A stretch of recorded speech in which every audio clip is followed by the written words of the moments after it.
샬롬, 샬롬, 샬롬, 샬롬. 하나님 사랑합니다. 여러분, 주 안에서 사랑합니다. 사순절 가고 있는데 요한복음 20장 11절에서 23절 부활하신 예수님의 말씀에 대해서 오늘은 함께 살펴보도록 합니다. 유진 피터슨은 미국 교회를 대표하는 영성 신학자 중에 한 사람이에요. 우리나라에도 그 여러 책들이 잘 알려져 있죠. 그 책들 중에 부활이라는 제목의 책이 있습니다. 그는 부활을 부활절 하루를 기념하고 지나가서는 안 된다 이렇게 강조하고 있어요. 그는 부활의 신앙생활을 신앙생활의 중심이다. 부활이 신앙생활의 중심이다. 이렇게 말합니다. 부활신앙은 1년 내내 날마다 순간마다 기독교적인 각 사람들의 붙들어주는 힘의 원천이 되어야 할 줄 믿습니다. 부활이 능력의 바탕이고 부활이 활력의 근거가 되어야 되겠죠. 우리 크리스찬들에게는 모두 다. 세상에 어느 누가 예수 그리스도의 부활을 거역할 수가 있겠습니까? 개인이든 가정이든 어느 민족, 어느 국가이든지 이 부활신앙에 꼭 붙들려 사는 우리 모두의 은총이, 주님의 은총이 항상 충만하기를 주님의 이름으로 축복합니다. 부활은 만민의 영원한 소망의 이유이고 근거이죠. 부활이 사실이 아니라면 기독교의 여타 종교와 큰 차이가 있을 수가 없어요. 예수 그리스도의 부활에 관한 성경의 기록은 매우 간단하죠. 역사적인 사실의 기록이니 길게 설명할 이유가 전혀 없어요. 사실이니까. 사실이는 언제나 육하원칙에 따라서 언제 어디서 누가 무엇을 왜 어떻게 이렇게 나열이 돼가죠. 짤막짤막하게 간단히 기록하거나 말하는 그것으로 충분합니다. 사실이 아닌 것을 사실인 것처럼 설득시켜보려 한다든지 허구나 만든 이야기를 그럴듯하게 이해시켜보려고 하면 긴 설명이 필요할지 모르나 이 사실의 기록은 군더더기가 필요가 없습니다. 기독교는 부활의 종교이고 하나님의 아들 예수 그리스도께서 부활하심으로 탄생이 된 게 바로 기독교라는 것. 이 세상 어느 누구도 부활에 뿌리를 두고 있는 종교는 없습니다. 그러므로 기독교의 신앙은 단순한 종교 이상이죠. 우리는 역사를 BC와 AD로 나눕니다.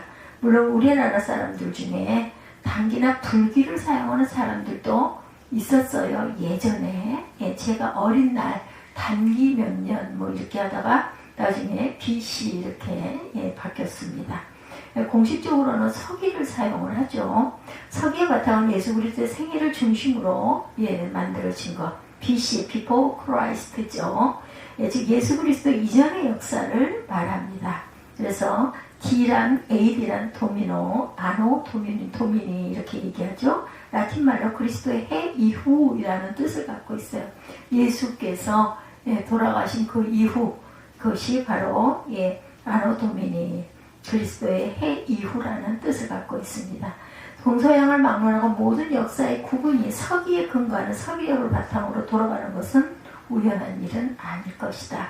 예수 그리스도가 역사의 주인이심이 증명이 됩니다. 깨달든 못 깨달든 받아들이든지 그렇지 못하든지 그렇습니다. 이와 같은 사실을 깨달아 알고 믿고 주 예수 그리스도를 따르며 살아가는 그리스도인의 삶이 복 중에 복이라는 것을 잊지 마시기 바랍니다. 예수님은 십자가에 죽으신 지 사흘 만에 부활하셨어요. 우리가 다 알고 있죠. 예수님의 부활은 죄와 사망을 이긴 생명의 부활이고 영생의 부활입니다. 예수 그리스도의 부활은 이 세상의 그 어떤 의무가 그 모든 숙제에 답이 됩니다. 부활하신 예수님은 막달라 마리아에게 가장 먼저 보였고 나중에는 베드로를 비롯한 제자들에게 보이죠. 11사도 이후 수많은 성도들에게 보입니다. 그리고 하나님 보좌 우편으로 올리워 가시죠. 승천하셨어요. 예수 그리스도는 죽은 자들 가운데 다시 살아나셔서 잠자는 자들의 첫 열매가 되셨다. 이렇게 설명하고 있습니다. 사망이 한 사람으로부터 말미암은 것처럼 죽은 자의 부활도 한 사람으로 말미암은 것이고 아담 안에 이 모든 사람이 죽은 것 같이 그리스도 안에서 모든 사람이 영생을 얻는 것이다. 고린도전서 15장 20절에서 22절입니다. 그러므로 예수 그리스도의 부활을 믿는 부활신앙은 우리 믿음의 바탕이고 기초이다. 이 부활신앙에 붙들기 시작하면 모든 것의 열쇠고 모든 것의 대답이 부활이라는 것을 우리가 깨닫게 되고 이해하게 될 것입니다. 부활신앙으로 살아간다는 것은 일방적인 자기 확신이 아니죠.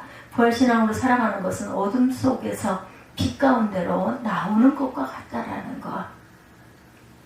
어려서 사랑 체육관에 달걀을 품고 앉은 암탉의 품에서 3주 만에 노란 병아리들이 탄생하는 것을 아이들이 참 신비한 듯이 보죠. 저도 그것을 신기하게 바라봤던 기억이 납니다. 신비하고 아름답습니다. 그래서 얼마나 예뻐요. 그렇죠. 그래서 한동안 초등학교 앞에 이렇게 조그마한 병아리들 파는 그런 분들이 많아가지고 문제가 많이 됐어요. 왜냐하면 아이들이 그거 1,000원 주고 사가지고 며칠 만에 다 살지 못하고 죽게 되니까. 그렇죠. 병아리의 생명이 달걀 껍질 속에 갇혀 있을 때의 모습을 보면 참 기막히죠. 근데 그렇게 자라난 생명이 껍질을 깨뜨리고 나와 병아리가 돼요. 생명이 돼서 걷는 걸 봅니다.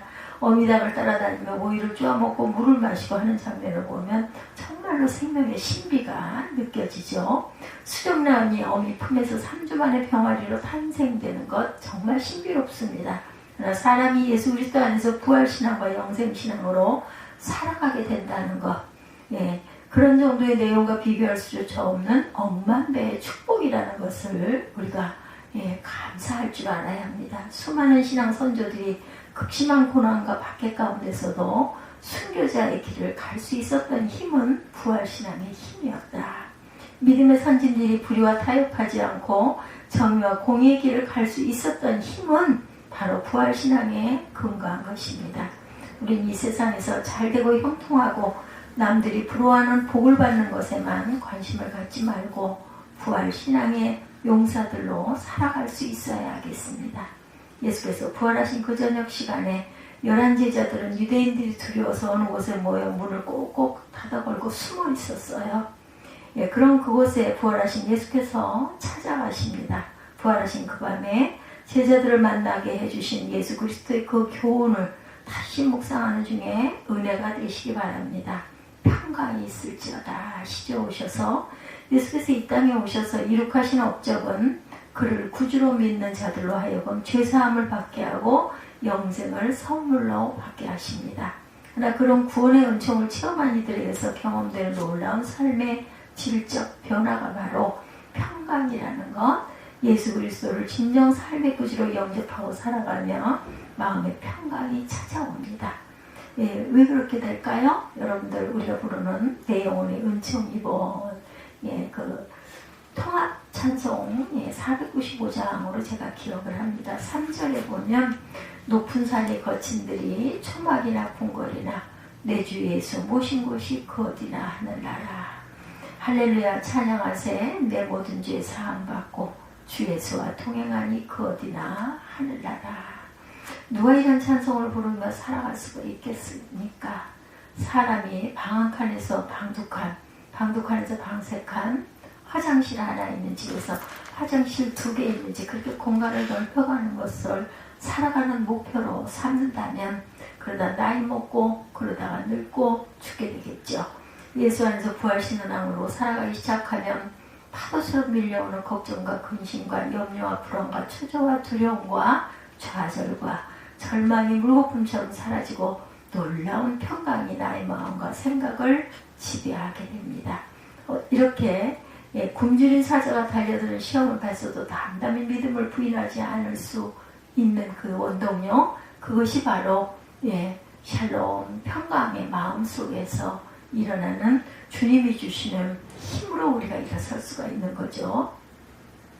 어떻게 평소보다 7배나 더 뜨겁게 활활하는 풀무불 앞에서 평강을 빼앗기지 않을 수가 있었을까? 그렇죠. 하나님을 믿는 믿음, 예수 그리스도를 믿는 믿음의 바탕이 있었기 때문이라는 것. 구약의 인물라면 이것이 다니엘의 믿음이고 그 세 친구 사드락, 메삭, 아벳느고죠. 하나님을 제대로 믿기 시작하면 마음에 이런 평강이 임하게 된다라는 것. 평화로다 하늘 위에서 내려오네. 그 사랑의 물결이 영원토록 내 영혼을 덮으소서. 3, 4절 내용, 그 가사를 한번 보죠. 내 영혼의 평화가 넘쳐나면 주의 큰 축복을 받으며 내가 주야로 주님과 함께 있어 내 영혼이 편히 쉬네. 평화 평화로다 하늘 위에서 내려오네. 그 사랑의 물결이 영원토록 내 영혼을 덮으소서. 이 땅 위에 험한 길 가는 동안 참된 평화가 어디 있나. 우리 모두 다 예수를 친구 삼아 참 평화를 누리겠네. 평화 평화로다 하늘 위에서 내려오네. 그 사랑의 물결이 영원토록 내 영혼을 덮으소서. 아멘. 예수 그리스도를 제대로 영접해서 제대로 믿고 제대로 따르기 시작하면 내 마음에 그런 평화가 자리 잡게 된다라는 것. 예, 강처럼 흐르는 평화, 바다 같은 사랑, 샘솟는 기쁨이 넘쳐나게 됩니다. 병들어도 평강하고 가난해도 평강하고 그리고 삶이 얽혀도 평강하고 내 뜻대로 안 되어도 평강하고 밤에도 평강하고 낮에도 평강하고 언제나 평강하게 된다라는 것. 이런 말씀을 나누다 보면 그게 미친 사람이죠. 제정신이야? 이렇게 말하는 사람들이 있을지 몰라요. 그러나 이것은 설명으로 이해될 수 없는 차원이죠. 그런 세상적인 어떤 이해나 세상적인 설명으로는 도저히 증거할 수도 이해될 수도 없는 그런 상태. 주님이 오셔서 첫 번째 하신 말씀이 바로 샬롬 평강이었습니다. 이런 평강의 마음. 주님이 영으로 충만하게 우리에게 성령을 부어주실 때 이 평강의 은혜가 넘쳐나게 된다는 것. 그래서 세상을 염세적으로 살고 포기하고 살기 때문에 이래도 좋고 저래도 좋은 상태의 허무주의자들의 모습과 비교할 수 없는 영적인 세계. 예수의 제자들이 예수를 모른다고 부인하고 저주하고 도망을 갔죠. 그처럼 배반하고 비겁하게 하고 행동했던 예수의 제자들이 나중에 다시 돌아와서 성령 받고 위대한 역사에 사도들이 된 힘이 바로 부활신앙이라는 것. 부활신앙이 성령 충만으로 이어질 때 어떤 어려움과 환난과 핍박을 받는다 하여도 평강을 빼앗기지 않는 위대한 복음 전도자들이 될 수 있다는 것을 잊지 않는 저와 여러분들이 되시기를 바랍니다. 사순절 12일자를 가면서 요한복음 20장 11절에서 23절 말씀 부활하신 예수님의 말씀으로 함께 은혜를 나누고 있습니다.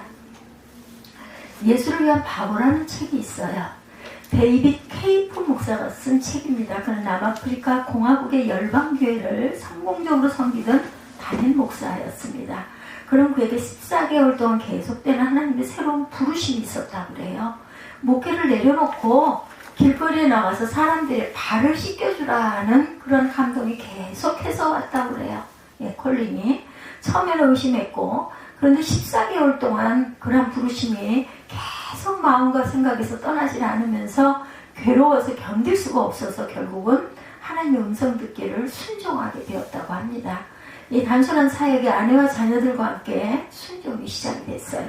길거리에서 만나는 낯선 사람들의 발을 씻어주는 이 사역을 통해서 수천 명이 하나님 앞으로 돌아오는 신비한 일들을 계속해서 경험을 하게 됩니다. 십자가 모양의 판 중앙에 세스피아를 얹어서 등에 메고 물통과 수건을 준비하고 트레일러를 타고 이곳저곳 이 도시 저 도시 이 마을 저 마을 이 나라 저 나라를 다니며 복음을 전하고 만나는 사람들의 발을 씻겨주는데 기적이 일어나더랍니다. 그는 티셔츠에 예수님이 씻기신 발은 행복한 발입니다 라고 써붙이고 20년이 넘게 이 사역으로 주께서 수많은 사람들이 돌아오게 하는 기적을 체험했다고 그래요.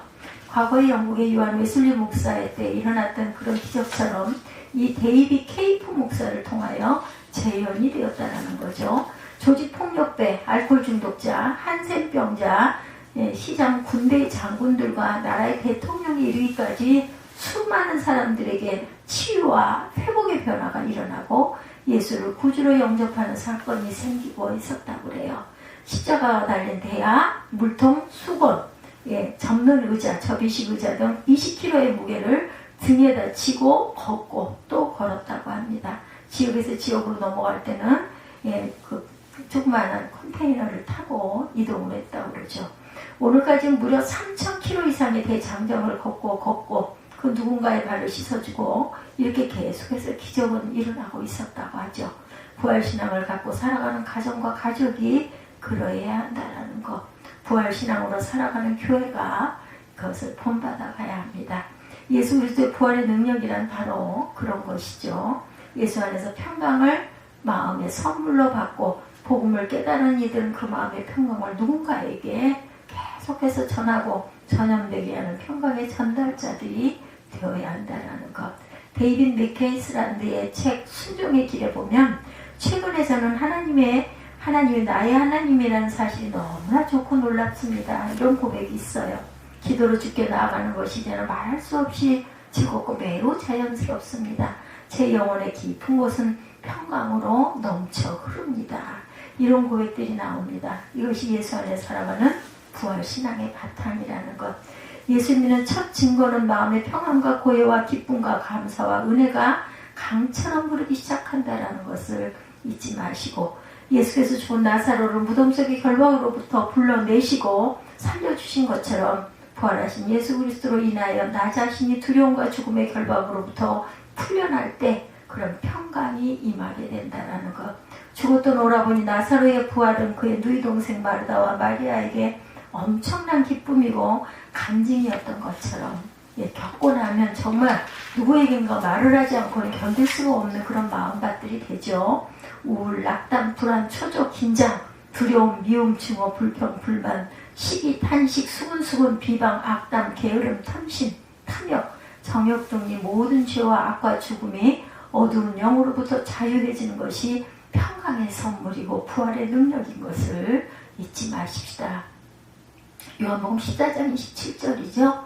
평안을 너희에게 끼치노니 곧 나의 평안을 너희에게 주노라.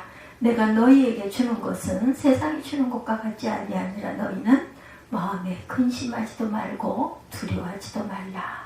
부활하신 예수 그리스도 안에서 이런 평강과 평안이 넘쳐나는 주인공들이 되시기를 주님의 이름으로 축복합니다. 그리고 말씀하시죠. 나도 너희를 보내노라. 부활하신 예수께서 숨어있던 제자들을 찾아가 만나서 하신 또 하나의 말씀은 아버지께서 나를 보내신 것 같이 나도 너희를 보내노라, 이렇게 말씀합니다. 예수 그리스도 자신이 하나님으로부터 이 땅에 보내심을 받은 것처럼 그리스도께서도 우리 각 사람을 이 세상을 향하여 복음 전파의 사명을 받은 사명자들로 파견하시기를 원하신다라는 것. 파송은 이곳저곳으로 가는 지휘적인 파송이 있습니다. 이 나라에서 저 나라로 가는 그런 파송이 있죠. 또 하나는 다른 사람이 아닌 나를 지명하여 불러보내시는 지목된 파송도 있습니다. 하나님께서 아브라함을 부르시고 이삭과 야곱과 요셉을 부르셔서 언약의 성취자의 사명자로 보내셨던 것처럼 이런 파송이 있죠. 하나님 모세를 부르시고 여호수아와 갈렙을 부르시고 다윗을 부르시고 히스기야를 부르시고 이사야와 에레미야와 엘리야와 엘리사와 같은 하나님의 사람들을 부르셔서 하나님의 거룩한 역사를 이루어가도록 보내십니다. 예수께서도 베드로, 안드레, 야고보, 요한으로 비롯한 12제자를 부르셨죠. 나중에 사도 바울을 부르시고 보내셔서 하나님의 일을, 하나님의 나라를 완성하시는 것을 우리가 이 신약교회의 기초에서 우리가 봅니다. 하나님 그 한 시대마다 성 어거스틴을 부르시고 토마스 아켄팔스를 부르시고 또한 독일의 마틴 루터와 잔 칼벤과 영국의 요한 웨슬리와 스코틀랜드의 잔 낙서와 영국의 윌리엄 부스와 미국의 D.L. 무디와 빌리 그레함을 부르셔서 보내시고 쓰셔요. 한국 역사로 보면 주기철, 손양원, 길선주, 이기풍, 김익두, 전덕기, 한경직, 김구, 안창호, 조만식, 이승훈, 유관순, 안중근, 이준, 서재필, 이승만 등 이런 인물들을 불러서 역사의 현장에 보내셔서 쓰셨어요. 그렇죠? 그러므로 오늘날 우리도 또한 마찬가지다. 하나님 이런 계획과 부르신 가운데 우리들을 새로운 꿈의 공동체로 삼으시고, 이곳이 주의 몸된 교회가 건축되게 하시고 서게 하시고 십자가가 서게 하시고 또한 저와 여러분을 통해서 하시려는 주의 일을 이루어가고 계시는 오늘이라는 것을 잊지 마십시다. 하나님은 뜻이 계시면 누구라도 제한 없이 부르시고 어디로라도 보내시고 어떻게라도 사용하신다라는 것. 그러면 우리는 주님 오실 때까지 땅 끝까지 어느 곳이든 부르시는 곳에서 지치지 않고 이런 복음의 열정을 가지고 하나님의 뜨거워지고 가슴에 사명자의 불이 타오르는 그런 주인공이 되실 수 있기를 주님의 이름으로 축복합니다. 마지막으로 성령을 받아야 됩니다. 부활이 대답인 것처럼 성령이 대답이죠. 성령을 받아야 돼요. 부활하신 예수님을 만나보고 숨고 피하고 별 의욕을 갖지 못하고 불안해하던 제자들을 보시면 예수께서 부활하신 날 저녁에도 여전히 한 곳에 모여 문을 닫고 불안해하고 초조해하고 그 긴장한 마음으로 둘러앉아있던 제자들을 예수께서 친히 찾아가시죠. 닫힌 마음의 문이 열리려면 이렇게 성령을 받아야 한다. 부활은 역사적인 사건이죠. 그러나 2000년 동안 여전히 문화적으로 닫고 심리적으로 닫고 자기 고집으로 억지로 닫아걸고 있는 문들이 얼마나 많은지 모릅니다. 그 모든 문들이 에바다 하고 열려야 합니다. 그 기적이 일어나야 되죠. 닫힌 문은 가족의 마음일 수도 있고 배우자의 마음일 수도 있고 직장 동료나 세상 친구나 그 누구일 수도 있습니다. 내 남편의 마음, 내 아내의 마음, 내가 낳은 자녀의 마음일 수도 있어요. 그러므로 각 사람이 성령 받고 부활 복음이 받아들여지도록 기도하고 또 기도하고 마음으로 그려보고 그죠? 우리가 마음에 품을 줄 알아야 합니다. 눈으로 볼 줄 알아야 됩니다. 보이지 않는 것을 바라는 것들의 실상을 바라볼 줄 알아야 합니다. 왜냐하면 주께서 역사하셔서 하시기 때문이죠. 리차드 범브란트 목사는 루마니아 공산 치하에서 14년간 감옥 생활을 하죠. 복음을 변질되지 않게 믿고 담대하게 믿던 보수적인 복음주의 목사였어요. 그는 유대인으로 태어난 지 채 한 살도 되기 전에 부모가 다 죽고 어려서부터 왜 사는지 전혀 기쁨을 모르고 고아로 자랍니다. 14살이 되었을 때 철저한 무신론자가 됩니다. 아무것도 없던 고아 출신인 그가 착같이 돈을 벌어서 나중에 청년 사업가가 됩니다. 돈이 생기니까 술집과 캐바레를 드나들고 돈을 물쓰듯이 쓰고 사기를 치고 술을 마시고 싸우고 청년의 온갖 쾌락을 즐길 대로 다 즐기고 마음의 양심의 가책도 없이 그렇게 지내요. 그럼 그가 병이 걸려요. 결핵이 걸립니다. 하나님을 믿는 것은 인간에게 큰 해를 끼치는 악이라고 여기며 살아가고 있었어. 이 사람은. 그런 어느 날 마음이 죽을 것 같아서 불안과 초조를 떨칠 수가 없어서 어느 교회에 뛰어들어가서 무릎을 꿇고 기도하기 시작을 했다고 해요. 사람들 사이에 끼어앉아 자기도 흐르게 울며 기도해보려고 아무리 애를 써도 아무 감동도 없고 아무 위로도 찾아오지 않았어요. 날마다 교회를 찾아가 기도하려던 어느 날 그는 이렇게 기도를 하게 됩니다. 하나님, 나는 당신이 존재하지 않는다고 알고 있습니다. 혹시 당신이 계시다면 당신을 믿는 것은 내 의무가 아닙니다. 오히려 지금처럼 아무것도 믿지 않는 나에게 당신의 존재를 나타내 보여주시는 것이 당신의 의무입니다. 이런 논리적인 기도를 했다고 해요.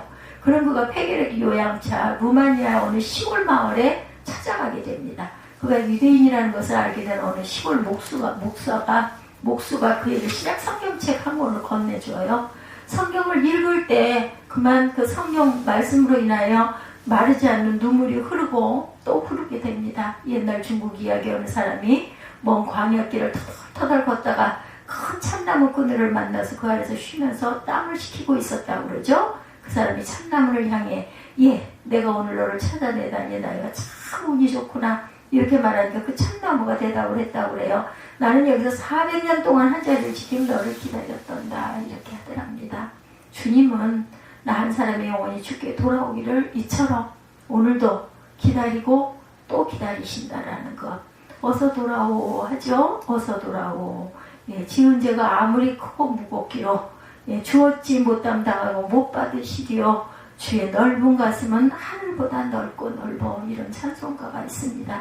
시골 목수는 평소에 늘 이렇게 기도하며 생활하고 있었다고 그래요. 하나님, 제가 죽기 전에 유대인 한 사람에게 복음을 전하고 죽게 해주옵소서. 저는 늙고 병들어 멀리 있는 유대인을 찾아갈 수도 없습니다.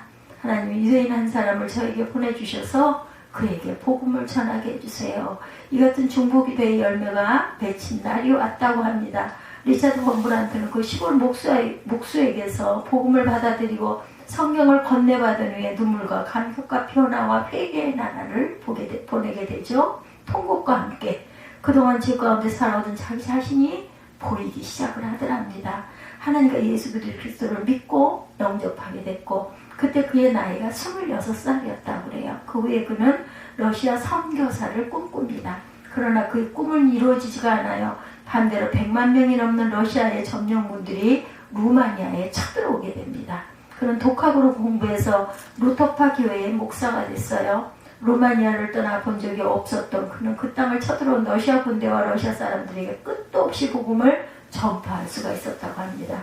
나중에 보수적인 신앙으로 인해 공산주의자들에 의해서 여러 차례 감옥에 투옥이 됩니다.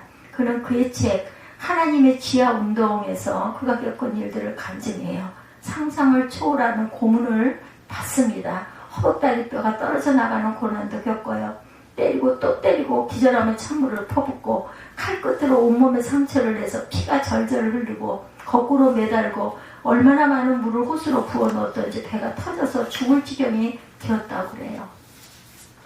그런데 공산당들이 그를 고문할 때마다 곁에 의사가 지키고 서서 그의 맥박을 재더랍니다. 진단을 하고 죽일 마음이 없기 때문에 죽지 않을 만큼 때리고 또 때리고 치고 이렇게 핍박을 하고 여전히 살아나고 또 살아나면 또 그 고문이 계속되고 이런 고통을 겪습니다. 이상한 건 죽을 것 같은데 죽질 않더라는 거죠. 온몸에 상처로 피를 흘리고 너무너무 열이 나서 견딜 수가 없었다고 그래요. 예수님의 십자가 체험과 고난을 생각했지만 아무 효과가 없더랍니다. 더 이상 이제는 못 살 것 같다. 며칠도 못 살 것 같다. 간수와 죄수들이 독방을 지날 때마다 십자가 서문을 그릴 정도로 아주 지독한 고통을 겪었다고 그러죠. 그렇게 2년을 독방에서 죽지도 않고 지냈다고 그래요. 누군가가 자기를 뒤척여주지 않으면 어찌할 수가 없는 몸에 상처가 10군데도 넘었던 이런 사람이 하룻밤에 40번 이상씩 누군가가 자기 몸을 뒤척여 주었다고 그러죠. 가슴과 척추에서 고름이 흘러 악취가 나고 마를 날이 없었다고 그래요. 거의 송년과 가두같이 되었어요. 몸에 열은 높고 죽을 것 같은데 죽지는 않고 다시 재판이 열립니다. 간첩행위, 제국주의 사상, 유포 혐의 등으로 들먹이며 재판은 10분 만에 끝이 나요. 더 할 말이 없는가? 하는 재판장의 말에 나는 하나님을 사랑합니다 하고 대답하자 강제노동 20년형이 다시 언도가 됩니다. 세월은 지났고 공산주의는 무너졌어요. 1988년 그는 미국 정부의 초청을 받고 미국 상원에 증언합니다. 1992년 교회, 이 서울에 있는 광림교회에서도 간증을 했다고 그러죠. 예, 그는 그의 육성 간증을 통해서 말합니다. 예, 성령을 받아야 합니다.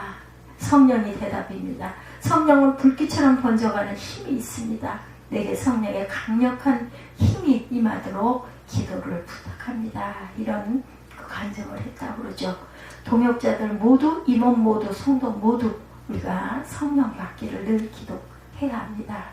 코로나19 감옥이 끝난 지 얼마 안 됐는데 또다시 코로나가 고개를 들고 온다고 그래요. 항상 성령께 의지하고 하루하루를, 저는 어제도 그런 생각을 했어요. 오늘 일이 내가 무슨 일이 이후에 일어날지 알 수가 없다, 이런 생각이 들더라고요.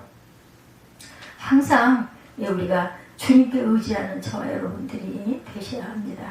19세기 빌리 그레함이라는 별명을 가진 무디는 웰보 체프만에게 전도를 했고, 웰보 체프만은 빌리 썬데이에게 함께 전도자 생활을 제안했다고 그러죠. 빌리 썬데이는 노스캐롤라이나의 샤롯에게 복음 집회를 열었습니다.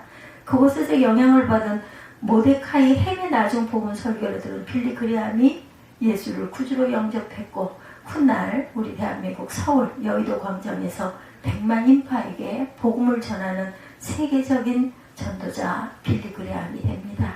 평강과 사명과 성령 충만한 부활 생활의 영원한 승자가, 특히 이 사순절 기간을 통해서 주님을 더 깊이 감사하고 묵상하면서 임하는 저와 여러분들이 되셔서 하나님의 귀한 간증자들이 다 되시는 축복된 삶을, 평강의 삶을 누리시기를 주님의 이름으로 축복합니다. 기도하시겠습니다.